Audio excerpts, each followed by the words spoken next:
మన సమాజంలో ఆడపిల్లకు చదువెందుకు, తొందరగా పెళ్లి చేసి అత్తవారింటికి పంపేస్తే సరిపోతుంది కదా అని ఆలోచనతో ఉంటారు. కానీ ఇలాంటి ఆలోచన ఒక ఆడపిల్ల భవిష్యత్తునే పాడు చేస్తుంది.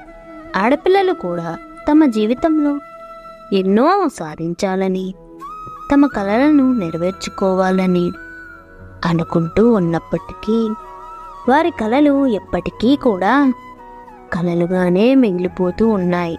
అవునా? ఆడపిల్లల కలలను సాకారం చేసే బాధ్యత వారి యొక్క తల్లిదండ్రుల మీద ఉంటుంది. వారు జీవితంలో ఏం కోరుకుంటున్నారో అది ఇవ్వడం తల్లిదండ్రులుగా వారి యొక్క కర్తవ్యం. ప్రతి తల్లిదండ్రులు ఈ ఒక్క విషయాన్ని మాత్రం ఎప్పటికీ మర్చిపోకండి. ఒక మగవాడి కంటే కూడా తల్లిదండ్రుల గురించి ఒక ఆడపిల్లే ఎక్కువగా ఆలోచిస్తూ ఉంటుంది.